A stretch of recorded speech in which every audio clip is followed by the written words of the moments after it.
Imagine a world where the internet was brand new, where nobody knew the rules, where you could rank number one on the entire web just by typing the same word 100 times at the bottom of a page in white text on a white background. Nobody would see it, but the machines would. That was the birth of SEO. And over the next 30 years, the game would change so dramatically, so completely, that what worked in 1995 would get you banned in 2015. And what works in 2026 would have been science fiction in 2010. This is the complete history of search engine optimization, from the first website ever published to the age of AI that is rewriting every rule we thought we knew. I'm going to take you decade by decade, algorithm by algorithm, through every major shift that changed how the internet works and how businesses fight for visibility. Whether you're an SEO veteran who lived through the Panda and Penguin updates, or you're just starting out in the age of AI overviews, this documentary is for you because understanding where SEO came from is the only way to understand where it's going. Let's start at the very beginning. Chapter 1, The Wild West. Before Google, there was chaos. August 6th, 1991. A physicist named Tim Berners-Lee published the world's first website on a Next computer at CERN in Switzerland. It was a simple page explaining what the World Wide Web was. There were no ads, no rankings, no SEO. There was barely an internet. But within a few years, everything changed. By 1994, people were building websites like crazy, businesses, academics, hobbyists, and nobody could find anything. This is when the first search engines appeared, not Google, not even close. In 1990, a researcher named Alan Emtage created Archie, the world's first search engine. It indexed FTP file archives. Then came Gopher, Waz, and Veronica. But the real explosion happened in 1994. That's when Yahoo launched, not as a search engine, but as a human curated directory.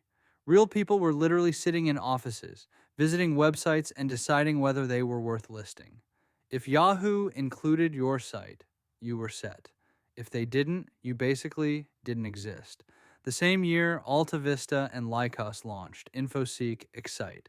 These were the early search engines, crawling the web with automated bots and trying to figure out which pages were relevant to which searches. And this is where SEO was born. The very first SEO tactic ever documented, a manager at Jefferson Starship, yes, the rock band, discovered their website ranked on page 4 of search results. Frustrated, he told his web team, just put our name on the page as many times as possible. Repeat it over and over. It worked. That's it. That's the origin of search engine optimization, keyword stuffing, and from 1994 to 1997, this is all SEO really was. Keyword stuffing, repeating your target keywords hundreds of times on a page, sometimes in normal text, sometimes hidden, white text on a white background. Meta tag manipulation. Search engines heavily relied on the meta keywords tag, a hidden section of HTML where you could declare what your page was about.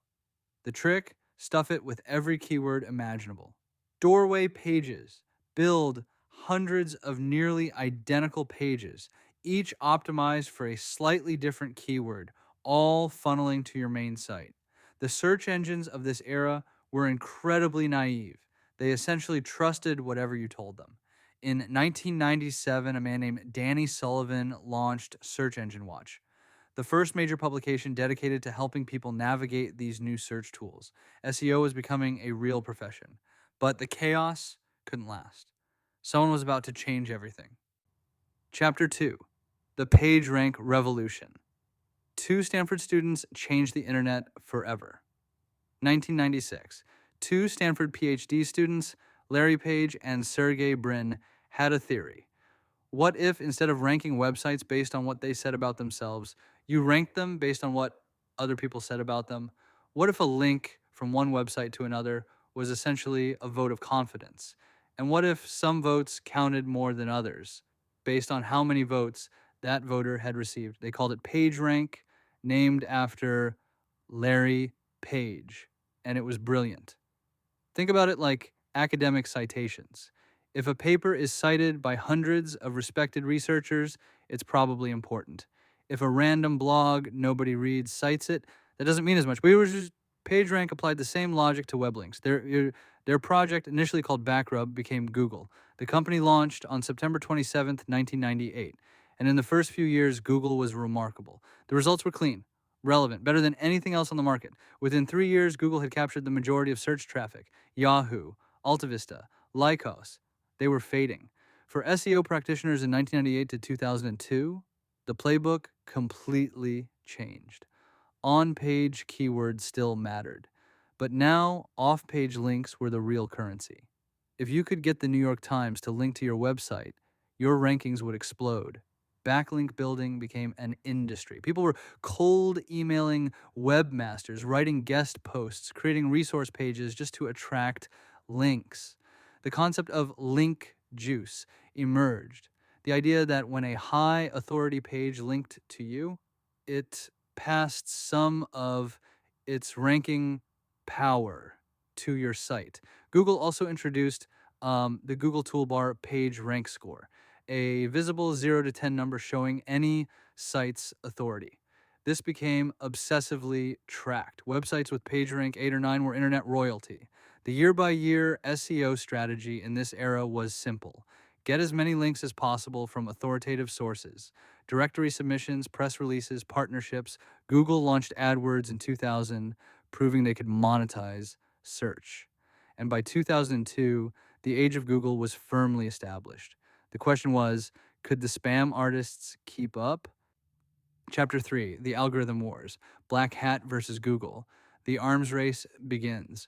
Once SEOs figured out that links equal rankings, the obvious next step was manufacture links, as many as possible. And so began one of the most creative, chaotic, and ultimately unsustainable periods in internet history. Link farms, private blog networks, comment spam, forum spam, article spinning, link wheels, three-way link exchanges, hidden redirects. The black hat SEO industry exploded. Companies were selling links openly, buy 10,000 links for $99. Entire networks of fake websites existed only to pass link juice around. It worked shockingly well. Then came November 2003. Google launched an algorithm update so significant that SEOs named it Florida. Hundreds of thousands of websites lost their rankings overnight. Google had cracked down on keyword stuffing and blatant link manipulation. Businesses that had been living off black hat tactics were suddenly invisible. The Florida update set a pattern that would define the next decade. Build a spam tactic, watch it work, watch Google kill it, adapt, repeat. 2003 to 2010 was a constant arms race. Exact match domains were still king. If you owned insurance.com or loans.com, you had a massive advantage. Article spinning software generated thousands of variations of a single piece of content, each submitted to article directories for links. Private blog networks emerged. Sophisticated operators bought expired domains with existing authority, built fake content sites on them, and used them to link to their money sites. Link wheels and pyramids build tier 1 links from legitimate sources, then build tier 2 links pointing to those tier 1 sources to boost their power. Google wasn't sitting still. They launched the Caffeine update in 2010, a complete overhaul of their crawling infrastructure. But the biggest reckoning was coming, and it had a name, Panda. Chapter 4, The Quality Revolution. Content farms die, and semantic search is born. By 2010, Google had a problem. Search results were full of garbage. Content farms, companies like Demand Media's eHow, had figured out a formula. Take a keyword, write a 300-word article, publish it, repeat 10,000 times. The articles answered the technical question of whether this page has content about this topic, but they were useless to real humans. Thin, shallow. Nobody actually benefited from reading them. Demand Media alone was publishing 4,000 articles a day. Their entire business model was gaming Google's content signals. On February 24th, 2011, Google deployed what they internally called the Farmer Update. The world called it Panda. The impact was seismic. Sites like Mahalo, eHow, Hub Pages, eZine articles, they lost 40%, 50%, sometimes 80% of their traffic overnight. If you had a legitimate content business built on quality, you were fine or even gained. If you were a content farm, you were finished. Then on April 24th, 2012 came the Penguin update. If Panda targeted bad content, Penguin targeted bad links. Penguin specifically went after unnatural link patterns. The Geschke exact tactics that had worked so well for the previous decade. Keyword heavy anchor text and backlinks. Penguin flagged it. Links from link farms and private blog networks. Penguin caught them. Overnight, the black hat link building industry collapsed. Thousands of legitimate businesses that had hired dodgy SEO agencies found themselves penalized.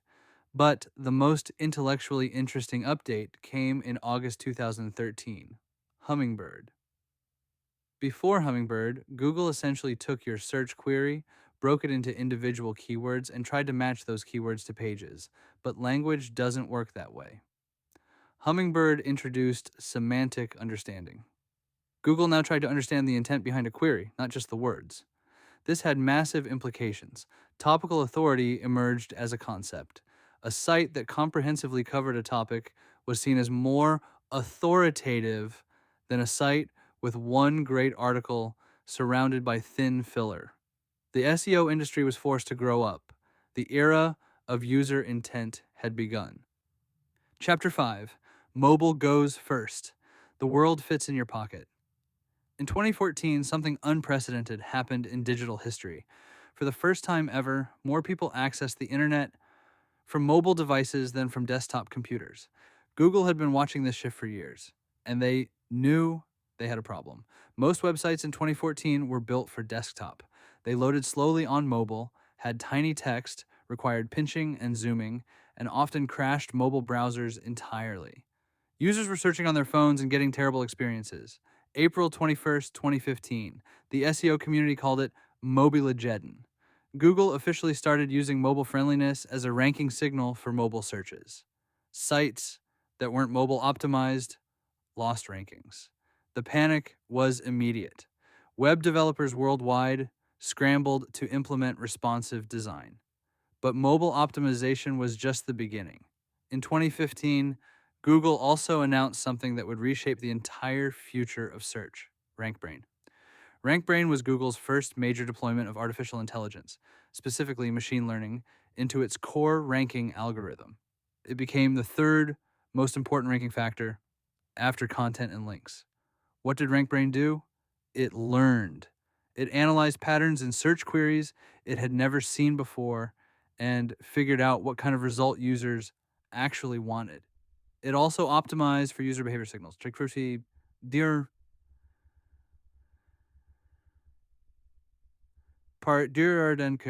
Particularly click-through rates and dwell time. If users clicked on your result and stayed on your page for a long time, that was a strong positive signal. For SEO practitioners, the 2014 to 2016 playbook became mobile first. User experience matters. Local SEO explodes. Rich snippets emerge as a battleground through schema markup. Voice search appeared on the horizon. Siri, Cortana, Google Now. Voice queries are different from typed queries, more conversational, more question-based. Practitioners started thinking about question-based content. 2016 also brought accelerated mobile pages, AMP, near instant loading mobile web pages. Publishers rushed to implement it. The world had moved to mobile. SEO had to move with it.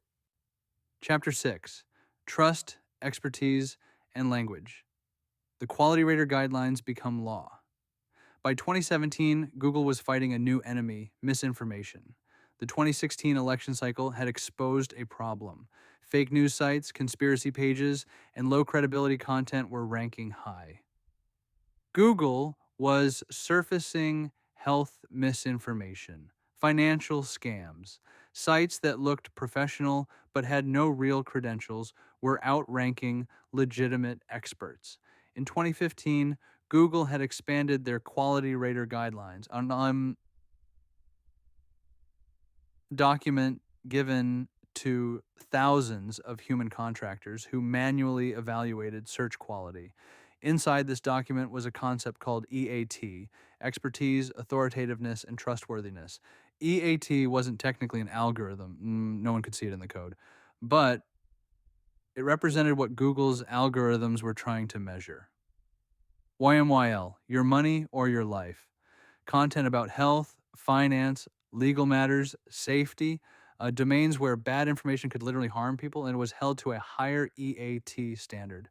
For SEO practitioners, this was a fundamental shift. It wasn't enough to have great content. You needed to demonstrate who was behind that content.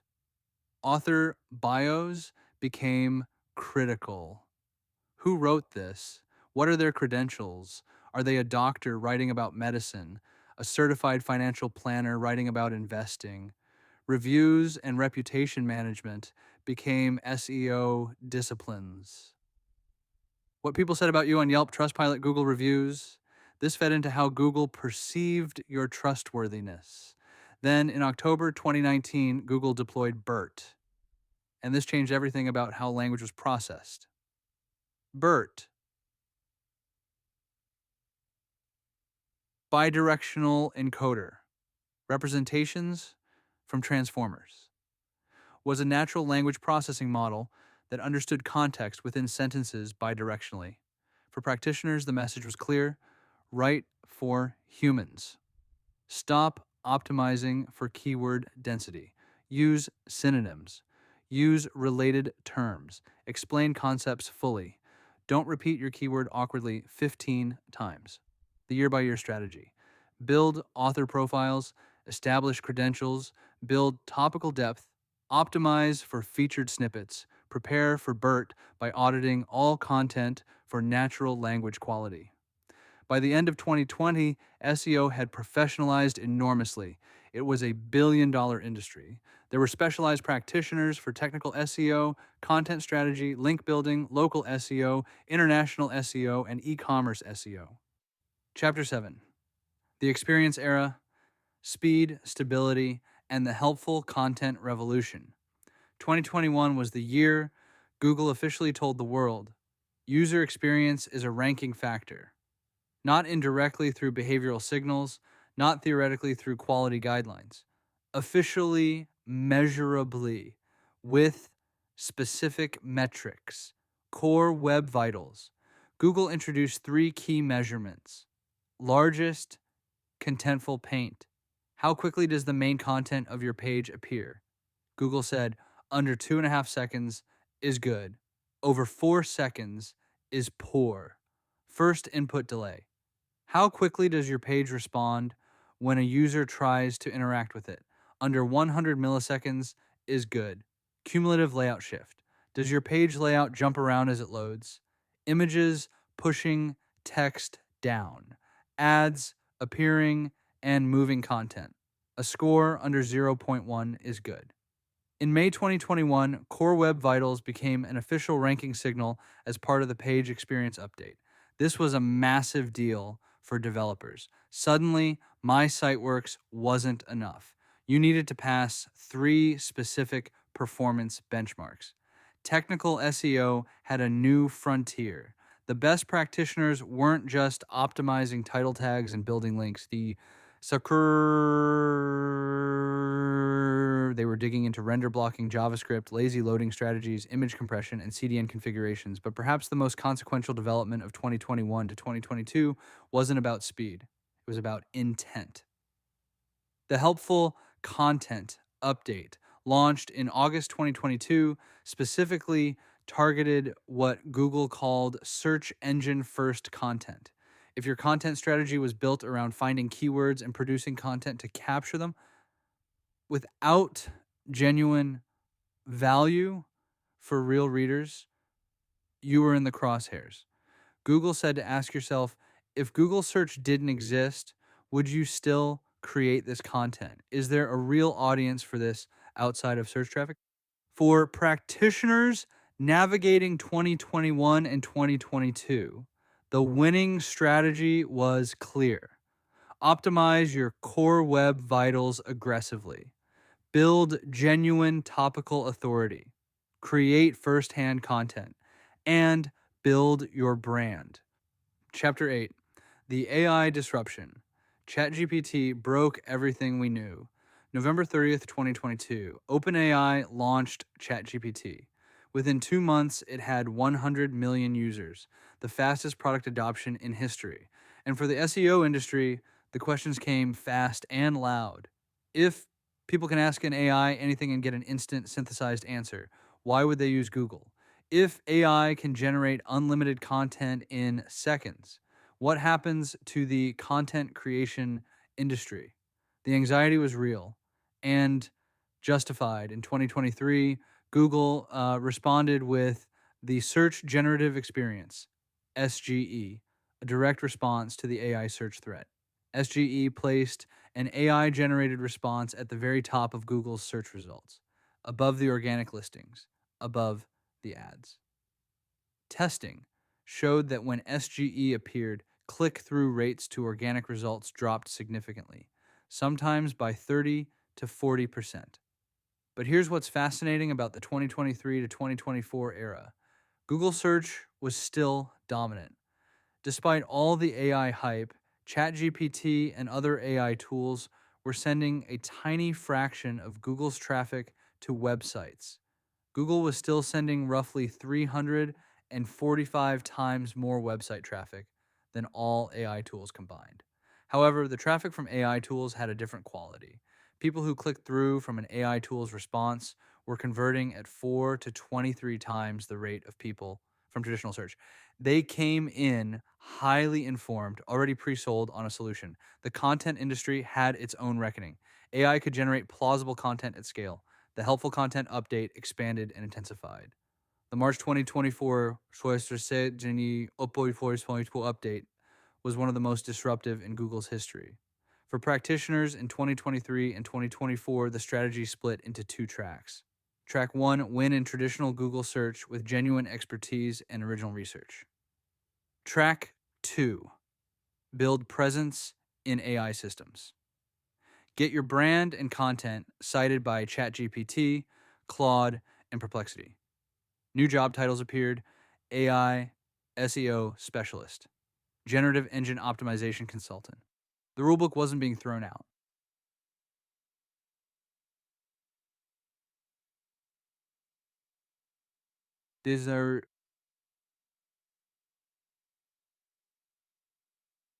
Business being doubled in size. Chapter 9, the GEO Era, Generative Engine Optimization, the new SEO. Here we are. 2025 and 2026, the most complex, fragmented, and fascinating era in the history of search engine optimization. Between January 2022 and early 2026, Google deployed more than 33 major algorithm updates, more updates in 4 years than in the previous decade combined.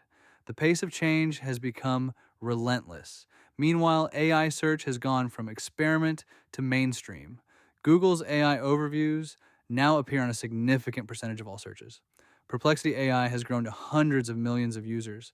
ChatGPT has integrated search. People are increasingly starting their research journey in an AI chatbot rather than a traditional search engine. This has given birth to a new discipline, Generative Engine Optimization, GEO. The core insight of GEO is simple but profound. Instead of optimizing to rank on a page of 10 blue links, you're optimizing to be cited, referenced, or included in an AI-generated response. The tactics are different. Citation density. Use specific statistics, name studies, and quotable facts that AI systems can extract and reference. Structured information. FAQ formats, clear definitions, numbered lists, data tables. These are highly extractable for AI systems building composite answers. Brand authority in AI training data, being mentioned in Wikipedia, authoritative publications, and primary sources affects whether AI systems associate your brand with your topic. First-hand expertise. Create content that could only have been written by someone with direct experience. But here's the nuanced reality of 2026. Traditional SEO is not dead, not even close. For purchase intent queries, people still click through. Traditional search behavior persists for commercial and navigational queries. The winning strategy in 2025 and 2026 is dual track integration. Maintain elite traditional SEO and build parallel GEO presence simultaneously. The content that wins in 2026 has three properties: human expertise, structural clarity, and genuine novelty. Something AI can't generate from existing training data. Chapter 10: The Future. What comes after search? Let me make some predictions. Not guesses, informed projections based on the trajectory of everything we've covered. By 2027 to 2030, the nature of search itself will change. AI agents, autonomous software that can browse the web, compare options, and make decisions on behalf of users, are already here in early form. Within the next few years, a meaningful percentage of searches won't be performed by humans at all. Your AI assistant will search for you when AI agents do research. The optimization target changes again. It's not about what a human will click, it's about what information architecture will allow an agent to extract, compare, and conclude. Structured data becomes more critical than ever. Entities over keywords. Google's knowledge graph already represents the internet as a network of named entities, things, not strings. Being a recognized entity with clear attributes, relationships, and factual claims will matter more than keyword optimization. Brand becomes the ultimate moat. When AI summarizes a space, the brands it mentions are the ones with the strongest signal density in its training data. The zero-click economy deepens. For a huge swath of informational queries, users will never visit a website. The information will come from an AI. The survivors will be those who built something beyond rankings: community, tools, products, subscriptions. But here's what I want you to hold on to. In 1994, the SEO trick was repeat your keywords. In 2002, the SEO trick was get links from everywhere. In 2012, the SEO trick was create good content and earn quality links. In 2020, the SEO trick was create expert content with excellent user experience. In 2026, the SEO trick is create genuinely original, expert-led content that serves humans and can be cited by AI. See the pattern? Every single era, the core of what SEO rewards moves closer to actually be good, actually provide value, actually have expertise, actually create something worth citing. The search engine started naive and manipulable. They're ending up as extraordinarily sophisticated judges of whether you deserve to be found. The practitioners who've won over multiple decades through Florida and Panda and Penguin and BERT and AI overviews